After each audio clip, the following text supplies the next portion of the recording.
En esta tarde quiero recordarle, hermano, lo que dice Santiago, capítulo 2, Santiago capítulo 2, algunos versos, ¿ya? Hasta el verso 17. Santiago capítulo 2, versículo 14 al 17. Y dice lo siguiente, en el nombre del Señor. Hermanos míos, hablando a la iglesia. Y la pregunta es, ¿de qué aprovechará si alguno dice que tiene fe y no tiene obras? ¿Podrá la fe salvarle? Y si un hermano o una hermana están desnudos y tienen necesidad del mantenimiento de cada día, yo quisiera agregar a esta expresión acá, y también está enfermo o enferma, ¿ya? Y alguno de vosotros le dice ir en paz, calentado y saciado, pero no le dais las cosas que son necesarias para el cuerpo. Y la pregunta es de Santiago, ¿de qué aprovecha? Las palabras no pueden suplir las necesidades. Y el verso 17 dice, así también, la fe, si no tiene obras, es muerta en sí misma. La palabra para hoy día, lo que les quiero compartir es acerca de 4 hábitos que deben caracterizar la vida de un discípulo de Cristo. 4 hábitos. Hábito, hermano, bueno, se puede tomar cuando alguien habla, una monja tomó los hábitos, un sacerdote tomó los hábitos. Pero estamos hablando de una vestimenta, ¿ya? Pero de los hábitos que yo quiero hablar, hermanos, es otra cosa. Por ejemplo, hábito, modo especial de proceder o conducir, ser adquirido por repetición de actos iguales o semejantes, originado por tendencias instintivas. Facilidad que se adquiere por larga y constante práctica en un mismo ejercicio. Eso es lo que yo quiero compartir en esta hora, hermano, acerca de los hábitos que debemos tener como discípulos del Señor Jesucristo. Y por lo menos, en esta oportunidad, quiero mostrar 4 hábitos que yo debo practicar y que usted tiene que practicar como discípulo de Cristo. Ahora, yo le estoy hablando en este momento a la iglesia, a todos mis hermanos y hermanas. Ahora, si hay personas que están escuchando, ¿ya? Que no son parte probablemente de nuestra comunidad o no son parte de la iglesia como somos nosotros, si ellos quieren también participar, Dios también les tiene abierta la puerta. También pueden venir y poner en práctica estos hábitos. Así que para todos, en general, van estos 4 hábitos que les voy a ministrar. Primero, el primer hábito es vivir la palabra de Dios.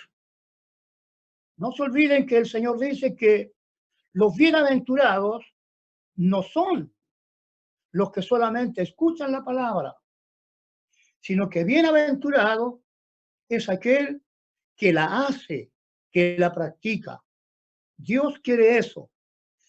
Y aquí en Juan, en el Evangelio de Juan, en el capítulo 8 de Juan, versículos 31 y 32 dice, dijo entonces Jesús a los judíos que habían creído en él, en esta hora de la tarde, digo lo siguiente, dice Jesús a los hermanos de la congregación Betel que han creído en él, a nosotros, de la congregación Betel que hemos creído en él.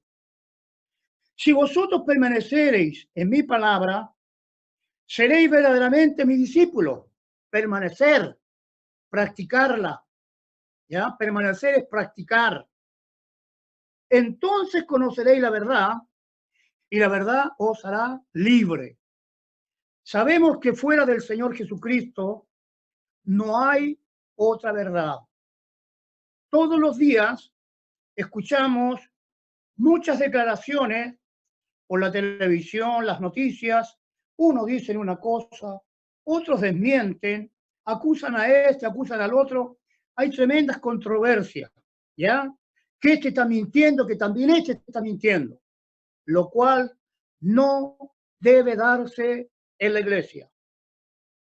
Yo estoy hablando esta palabra, voy a escuchar el próximo domingo a otro hermano o hermana que va a ministrar una palabra y vamos a continuar todo el tiempo que sea necesario de estar recluidos en nuestros hogares, no poder tener los cultos presenciales, pero vamos a seguir escuchando palabra de Dios. Y creo que cada uno de los que ministra la palabra, primeramente pienso, y creo no estar equivocado, que esa palabra la tiene que aplicar a su propia vida antes de ministrarla. Porque no podemos decir a otros que hagan esto cuando nosotros no lo estamos haciendo. Yo no puedo aconsejar a alguien que no mienta si yo estoy mintiendo. Yo no puedo ministrarle a ustedes, hermanos, hay que ser dadivoso, hay que dar con generosidad, hay que dar con amor cuando yo no lo estoy haciendo. En fin, pueden haber muchos ejemplos más.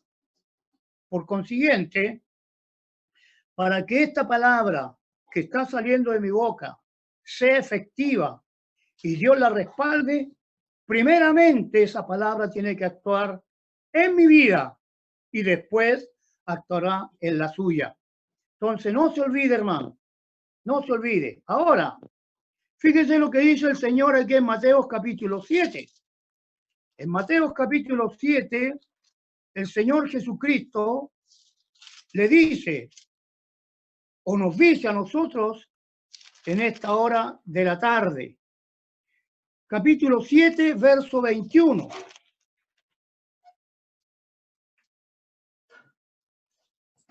No todo el que me dice, Señor, Señor. Usted sabe lo que significa la palabra Señor. La palabra Señor significa amo, dueño, máxima autoridad. O sea, cuando decimos Señor, estamos reconociendo que Él tiene autoridad suprema sobre nuestras vidas.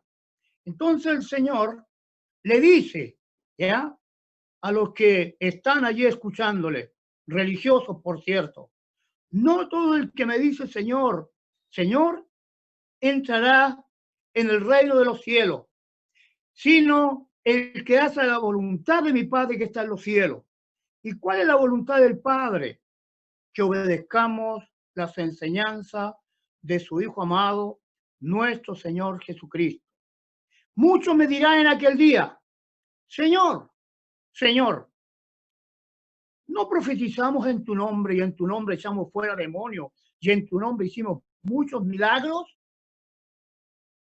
Entonces les declararé, nunca os conocí apartados de mí, hacedores de maldad. No practicaron la palabra, pero practicaron cosas malas.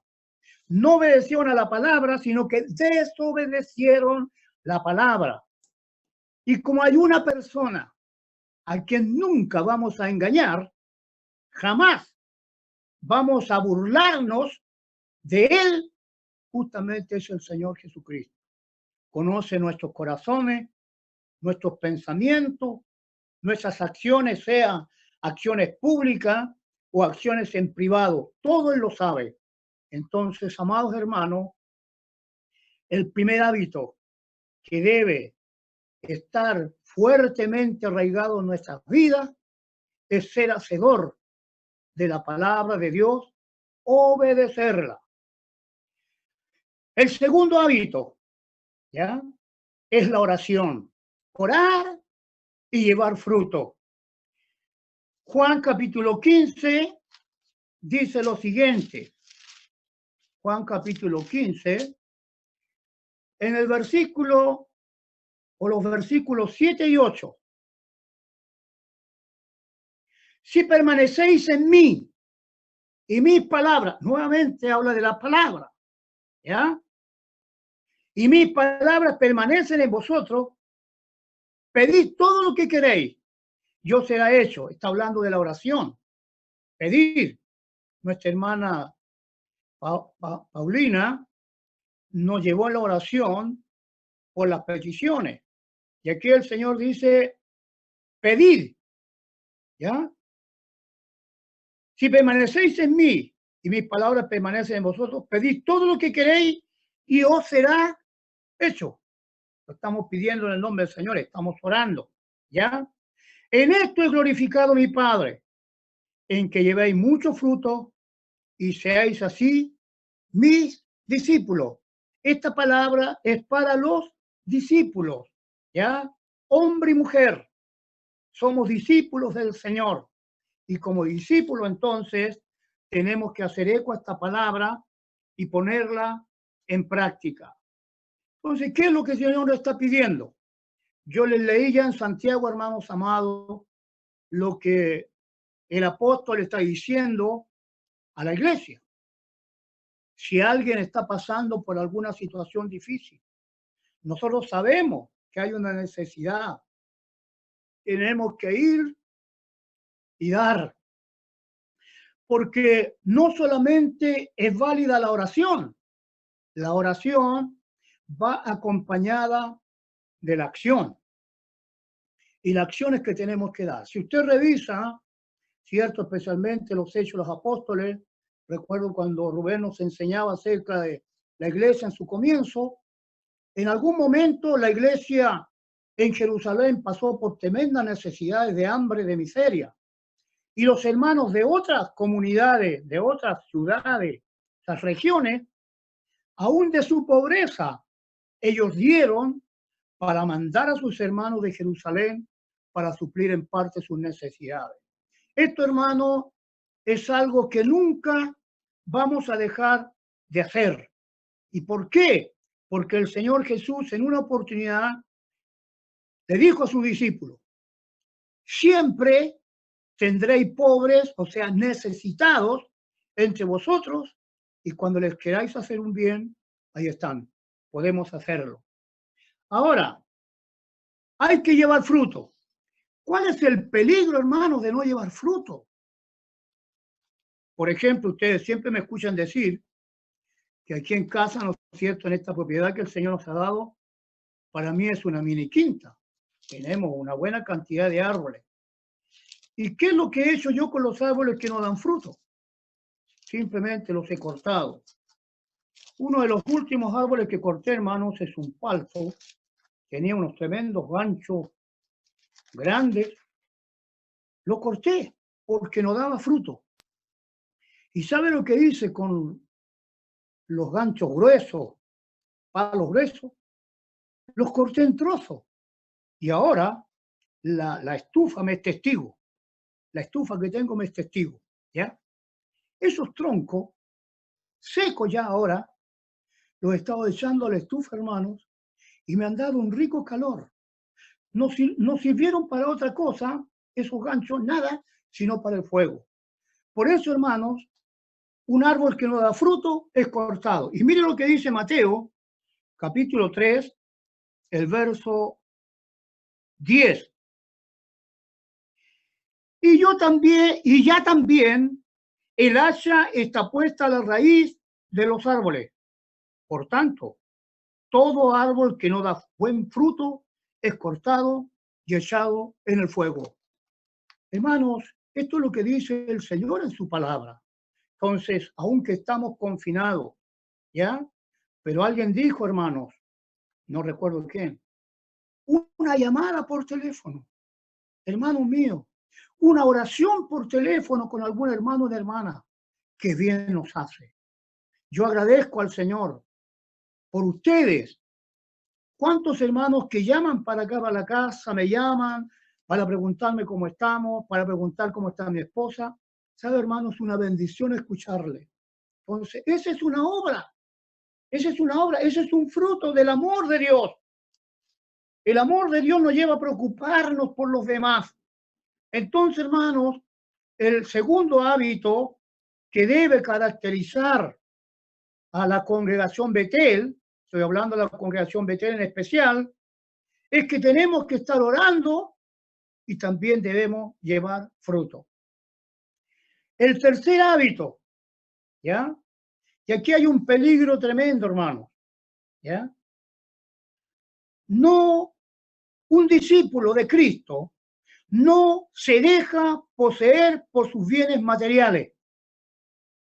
No se deja poseer, en otras palabras, dominar por los bienes materiales, por las riquezas que son efímeras. Ustedes recuerdan que tiempo atrás yo les mencioné acerca de un gran general, que van a acordarse el nombre de él, que cuando él estuvo mal ya y probablemente presentía que la muerte venía hacia él, le hizo 3 peticiones a sus más cercanos. Y en esas 3 peticiones él le dijo lo siguiente: primero, quiero que los médicos más excelentes que hay en este momento lleven mi ataúd cuando yo muera. Segundo lugar, quiero que por donde va pasando el cortejo fúnebre y el ataúd vayan tirando todos los tesoros que yo conquisté. Y en tercer lugar, quiero ir con las manos fuera del ataúd. Y la verdad es que las personas o sus más cercanos le preguntaron y le dijeron: Señor, pero ¿cuál es la razón de esta petición o de estas peticiones? Y él le dijo: primero, quiero que los mejores médicos me lleven para que se vea claramente que ante la muerte no hay ciencia que pueda salvar a una persona de morir. Lo primero.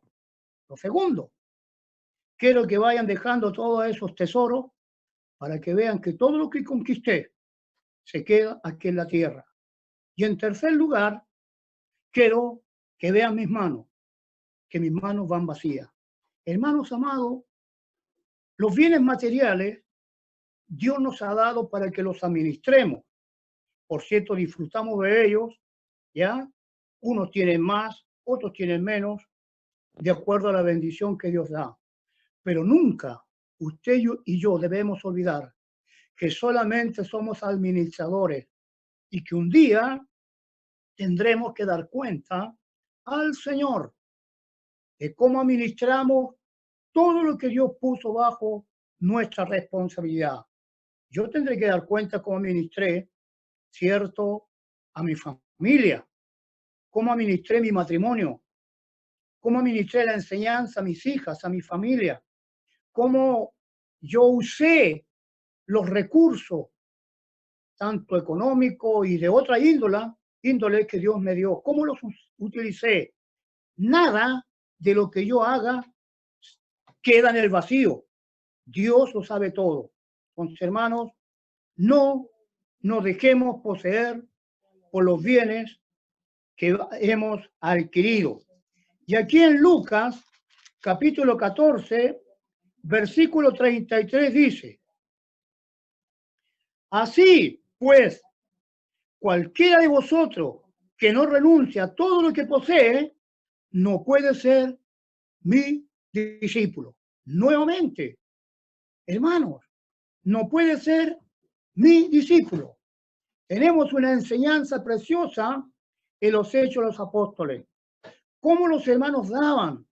Aquellos que tenían más, daban más para suplir las necesidades de los que habían perdido su hogar, su familia, su trabajo, por haber confesado a Jesucristo como Señor. Fueron rechazados los primeros en la iglesia primitiva o la primera iglesia.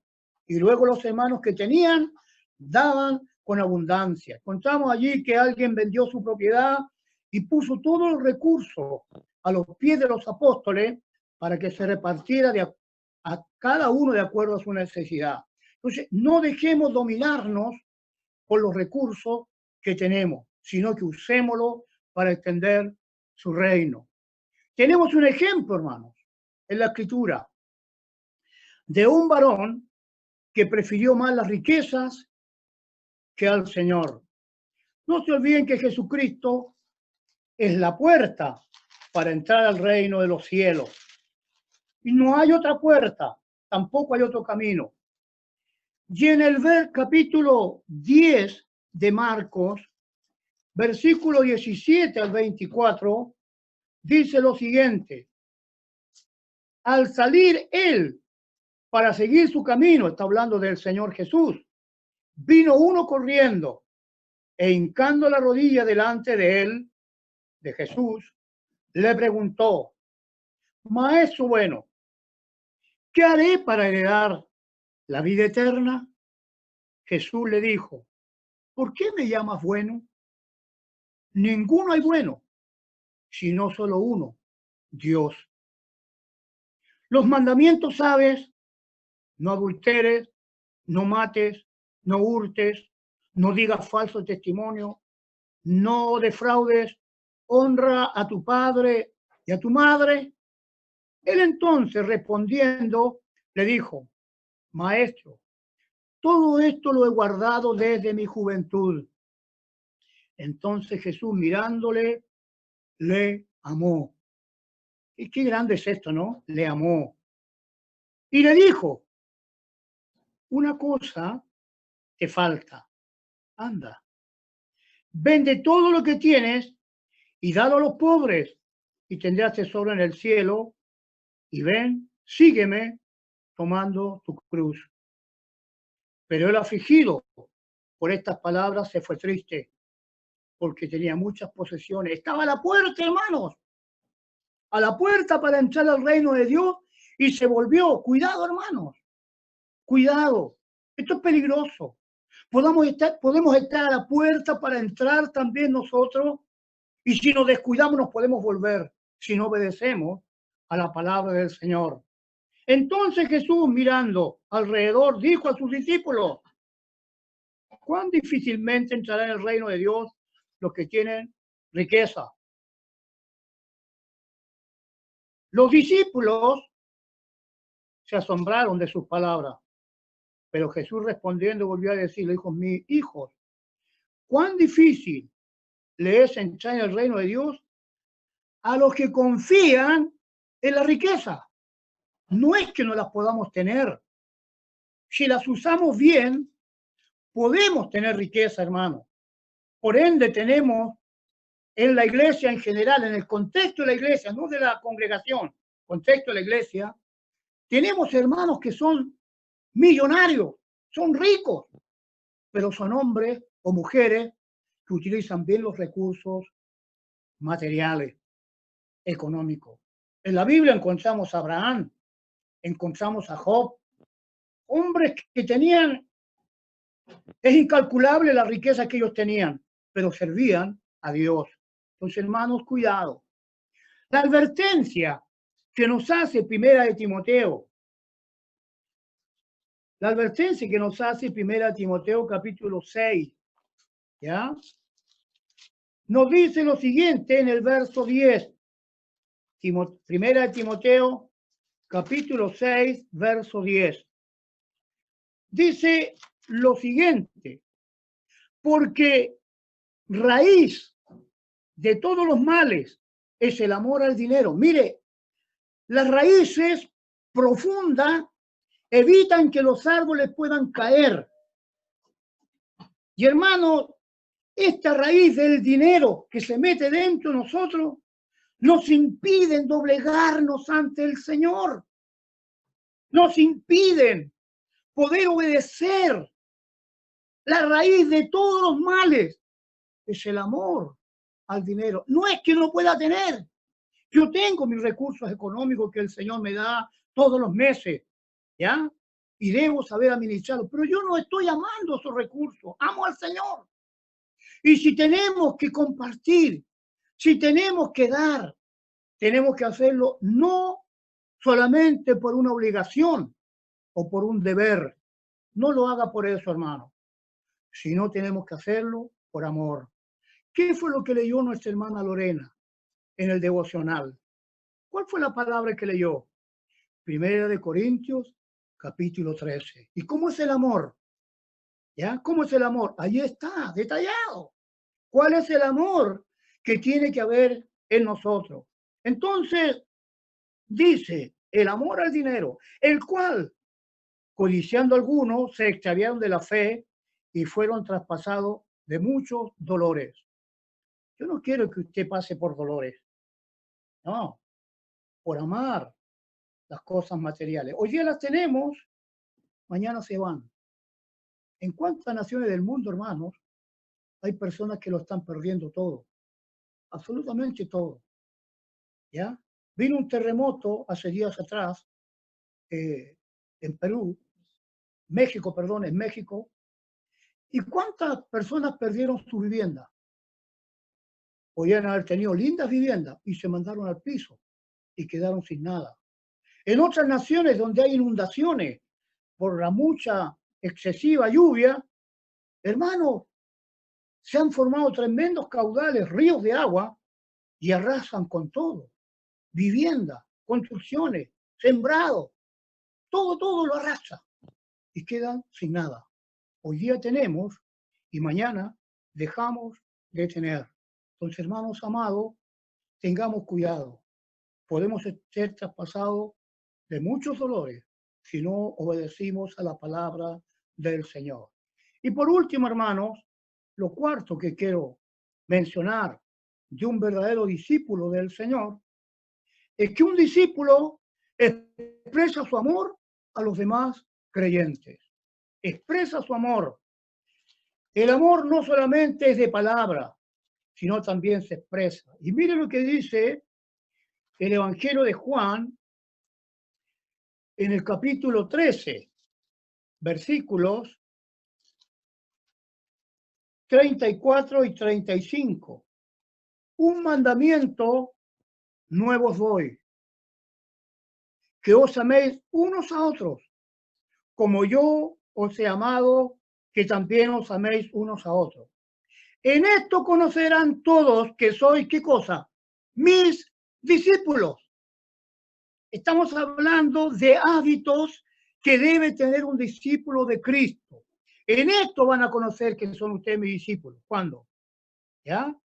Si tuviereis amor los unos con los otros. Hermanos amados, veamos un ejemplo para terminar de uno que realmente ama a Dios. En Primera de Juan,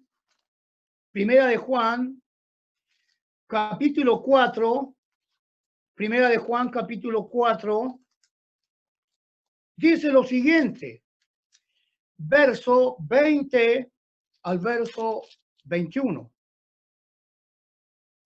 Si alguno dice, yo amo a Dios y aborrece a su hermano, es mentiroso. Pues el que no ama a su hermano, a quien ha visto, ¿cómo puede amar a Dios a quien no ha visto? Fíjense que la palabra nos habla de que somos mentirosos. Si no tenemos un amor puro, sincero por nuestro hermano. El aborrecer, hermanos, es tener en menos a un hermano, es mirarlo con desprecio, es creerse superior a otro. Nunca permitamos, hermano, el aborrecimiento en nuestra vida. Este mandamiento de él, el que ama a Dios, ame también a su hermano.